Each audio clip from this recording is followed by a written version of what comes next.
إن هذا القرآن يهدي للتي هي أقوم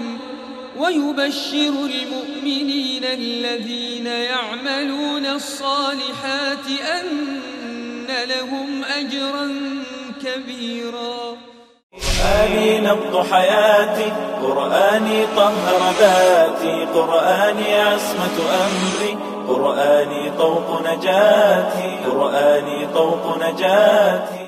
الحمد لله نحمده ونستعينه ونستغفره ونؤمن به ونتوكل عليه ونعوذ بالله من شرور أنفسنا ومن سيئات أعمالنا، من يهده الله فلا مضل له ومن يضلله فلا هادي له، ونشهد أن لا إله إلا الله وحده لا شريك له، ونشهد أن سيدنا ومولانا محمدا عبده ورسوله. اما بعد، پروگرام اعجاز القرآن کے ساتھ عبدالخالق ہمدرد آپ کی خدمت میں حاضر ہے، اور جیسا کہ آپ جانتے ہیں ان پروگراموں میں قرآن کریم کے معجزہ ہونے کے بارے میں بات کر رہے ہیں، اور ان خصائص کا تذکرہ ہو رہا ہے، خصوصیات کا تذکرہ ہو رہا ہے جن کی وجہ سے قرآن کریم اپنا معجزہ ہونا انسانوں کے سامنے ثابت کر رہا ہے۔ اور انسان جب سے قرآن کریم اترا ہے اس وقت سے لے کر آج تک نہ اس کا کوئی نمونہ پیش کر سکے ہیں، نہ کوئی مثال پیش کر سکے ہیں، اور نہ آئندہ پیش کر سکیں گے۔ یہ قرآن کریم کے معجزہ ہونے کی دلیل ہے۔ تو اب اس معجزہ ہونے کے اندر اس کے مختلف پہلوؤں کی بات چل رہی ہے۔ اس میں ایک بات قرآن کریم کا اسلوب ہے، اسلوب بیان اور اس کا طریقہ کلام۔ یہ اپنے اندر ایسی معنویت اور اپنے اندر ایسی فصاحت اور ایسی بلاغت رکھتا ہے کہ اس کی مثال کسی اور کلام کے اندر موجود نہیں ہے۔ اور اس کا اعتراف صرف مسلمانوں نے نہیں بلکہ قرآن کریم کے شدید ترین مخالفین نے بھی کیا ہے، اور جس نے اس قرآن کریم کے خلاف لکھنے کی کوشش کی یا اس کی مثال بنانے کی کوشش کی یا قرآن کریم جیسا کلام جو ہے وہ پیش کرنے کی کوشش کی، اس کو آخر کار یہ کہنا پڑا کہ میرا کلام جہاں بھی پہنچ جائے بہرحال وہ قرآن کریم کے اسلوب تک نہیں پہنچ سکتا۔ یہ قرآن کریم کا اعجاز ہے، اور بار بار دہرانے کے باوجود، بار بار کہنے کے باوجود، یہ بات جتنی بھی مرتبہ کہی جائے اس کے اندر اپنا ایک لطف اور اپنا ایک مزہ ہے کہ قرآن کریم کا اسلوب بذات خود جو ہے نا ایسا عجیب اور ایسا معجزہ ہے کہ اس کی مثال پیش کرنا انسانوں کے بس میں نہیں ہے۔ البتہ اس اسلوب کو سمجھنا اور اس سے لطف اٹھانے کا کام وہ ان اہل علم کا ہے جو عربی زبان کو جانتے ہیں۔ اور ہمارے معاشرے میں جو لوگ عربی نہیں جانتے، جو مسلمان معاشروں میں عربی نہیں جانتے، وہ اس اسلوب سے متاثر بھی نہیں ہوتے اور اس کو جو سمجھ بھی نہیں سکتے، اور اس کے ساتھ ساتھ اس کے اندر جو اس کی خوبیاں ہیں ان کو جان بھی نہیں سکتے۔ اس کی میں آپ کو ایک موٹی سی مثال دیتا ہوں۔ رمضان کے مہینے میں تراویح ساری دنیا میں پڑھی جاتی ہے۔ پوری دنیا میں مسلمان جہاں کہیں ہیں وہ تراویح پڑھتے ہیں، اور تراویح میں قرآن کریم اول سے آخر تک پڑھا جاتا ہے۔ اچھی آواز سے تلاوت کرنے والے قراء بھی دنیا کے ایک کونے سے لے کر دوسرے کونے تک ہر جگہ جو ہے وہ الحمدللہ موجود ہے۔ انڈونیشیا سے لے کر مراکش تک، یا اگر جاپان سے شروع کریں تو بھی دوسرا جو کنارہ ہے دنیا کا، وہاں سے گھوم کے واپس آ کے جو آخری جزائر ہے وہاں تک، ہر جگہ رمضان کے اندر قرآن کریم سنایا جاتا ہے، اور قرآن کریم جو ہے سننے والے مسلمان موجود ہیں، پڑھنے والے مسلمان موجود ہیں۔ لیکن قرآن کریم کے اس اسلوب کا اثر وہ مختلف خطوں کے لوگوں کے اوپر مختلف ہے۔ ہمارے یہاں پاکستان میں عموماً لوگ اپنی تراویح پڑھنے کے بعد مسجد حرام کی تراویح کو بڑے غور سے سنتے اور دیکھتے ہیں۔ وجہ کیا ہے؟ وہاں وہ دیکھتے ہیں کہ قرآن کریم پڑھا جا رہا ہے اور ایک دنیا رو رہی ہے، ایک دنیا رو رہی ہے، ایک کوہرام برپا ہے۔ لیکن ہمارے ہاں بھی قرآن کریم پڑھا جاتا ہے، اسی اسلوب سے پڑھا جاتا ہے، اسی طریقے سے پڑھا جاتا ہے، لیکن اس کا وہ اثر یہاں پر نہیں ہے۔ کیوں؟ اس کی بنیادی وجہ یہ ہے کہ وہ عربی جو حرم میں نماز پڑھ رہا ہے، اگر اس کو قرآن کریم کا علم ہے، اس کی زبان کو سمجھتا ہے، اس کے اسلوب کو سمجھتا ہے، تو جب اس کے معنی اس کے دل میں آتے ہیں تو اس کا ایسا اثر ڈالتے ہیں جو اس کو رونے کے اوپر مجبور کرتے ہیں،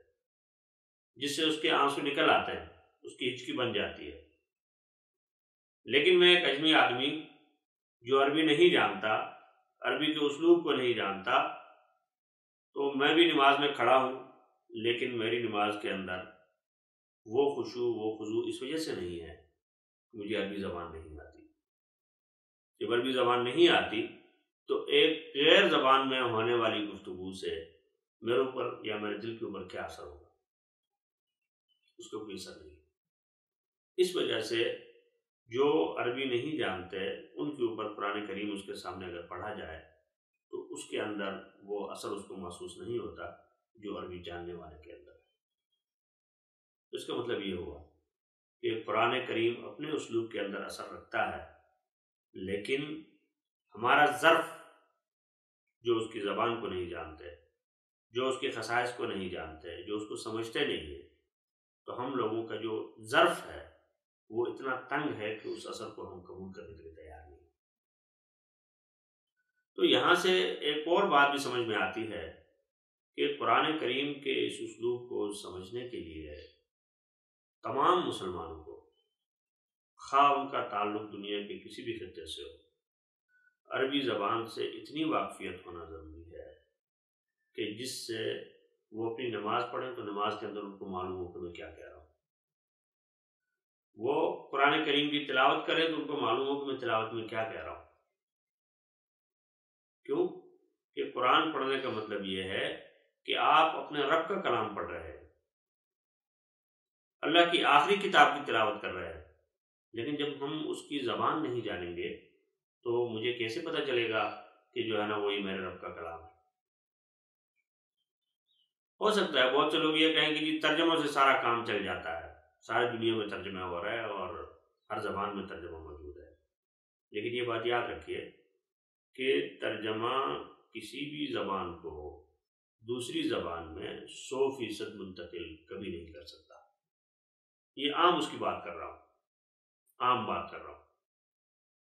قرآن کریم تو اس سے بہت اونچی چیز ہے۔ قرآن کریم جب کسی عام آدمی کی کتاب کو دوسری زبان میں ہو بہو 100% منتقل نہیں کیا جا سکتا، تو بتائیے قرآن کریم جو معجزہ ہے اس کے الفاظ کو، اس کی تاثیر کو اور اس کے اسلوب کو دوسری زبان میں کیسے منتقل کیا جا سکتا ہے؟ ناممکن، ناممکن۔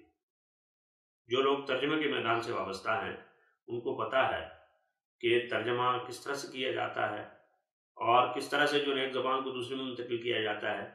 لیکن بہت سی جگہ جا کر عاجز آ جاتا ہے آدمی اور اس زبان کو ہو بہو منتقل نہیں کر سکتا۔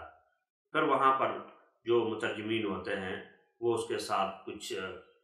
کبھی اس سے کاٹتے ہیں، کبھی اس میں الفاظ ملاتے ہیں، کبھی کمی کرتے ہیں، کبھی اضافہ کرتے ہیں، اور جا کے اس کا معنی کسی حد تک پہنچتا ہے۔ اور اگر آپ اس بات کا یقین کرنا چاہیں تو میں آپ کو ایک حوالہ دیتا ہوں کہ مولانا ابوالکلام آزاد، جن کا اردو ادب میں انتہائی اونچا مقام ہے،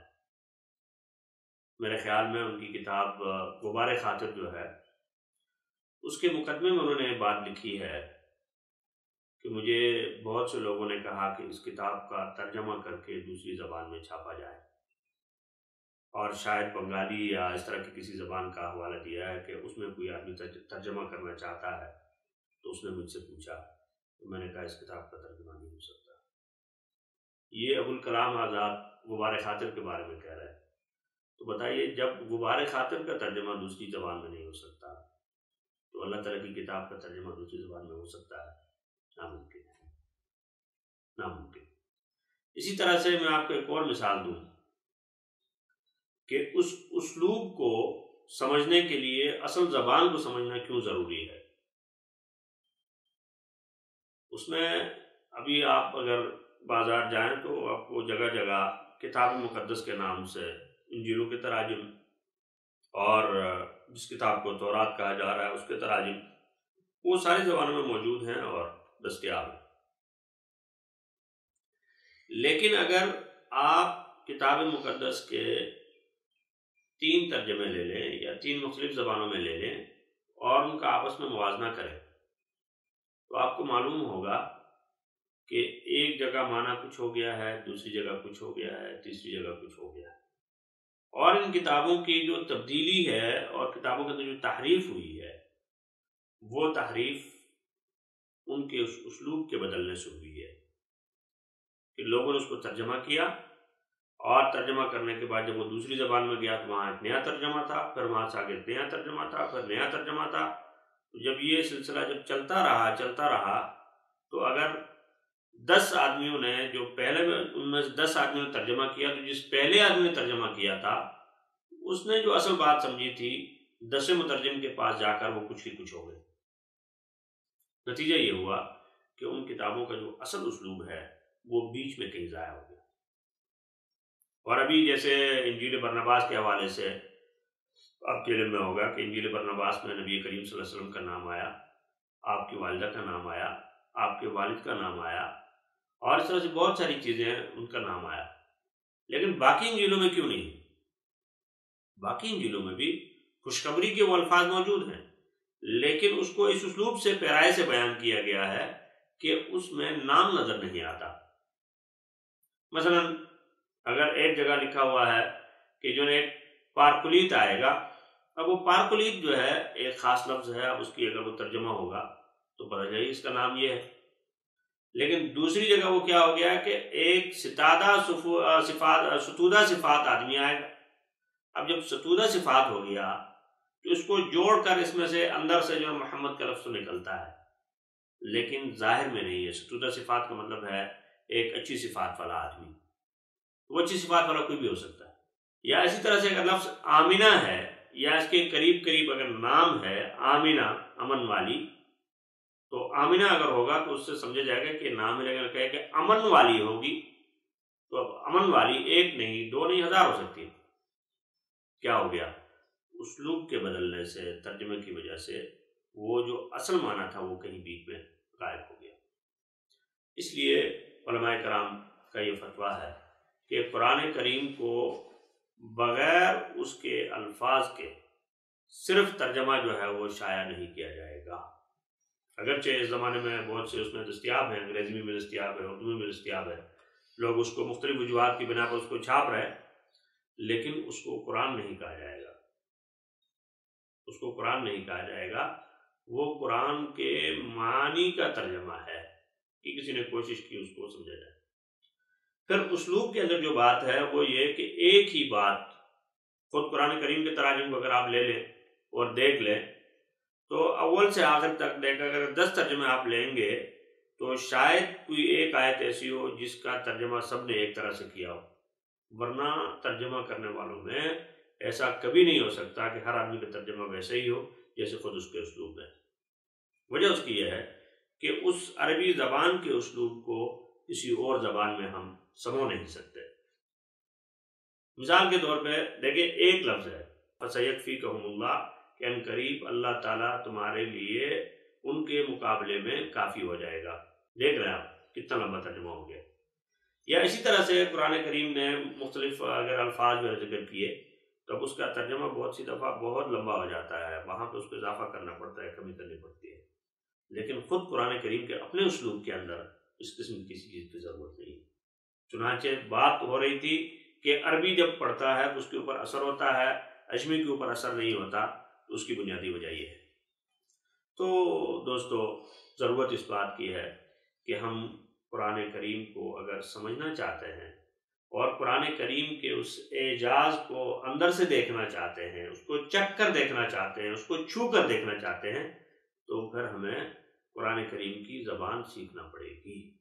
کہ جب ہم اس زبان کو سیکھیں گے تو اس کے بعد ہمیں اندازہ ہوگا کہ ہاں قرآن کریم کا اسلوب واقعی معجزانہ ہے۔ اور اگر ہم اس علم سے بالکل بے بہرا ہیں تو اس صورت میں جیسی میری یہ تقریر ہے کہ قرآن کریم معجزہ ہے، اب وہ کیسے ہے اس کو میں نہیں سمجھ سکتا۔ تو اس لیے ہم قرآن کریم اس مبارک مہینے کے اندر ہم سے مخاطب بھی ہے اور ہمیں اس بات کی دعوت دے رہا ہے کہ ہم قرآن کریم کے اسلوب کو سمجھیں، اس کے الفاظ کو سمجھیں، اس کے معنی کو سمجھیں، اور اس کے بعد اس کے علوم کو سمجھیں، تاکہ وہ معجزہ جس کو قرآن کریم کہا جا رہا ہے اس کا اثر ہمارے اوپر بھی اسی طرح سے ہو جیسے کسی عربی کے اوپر ہوتا ہے،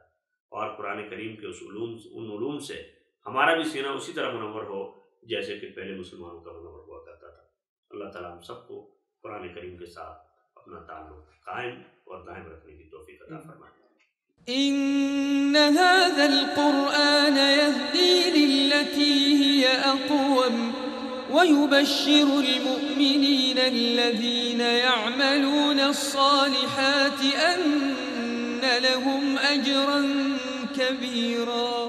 قرآني نبض حياتي، قرآني طهر ذاتي، قرآني عصمة أمري، قرآني طوق نجاتي، قرآني طوق نجاتي.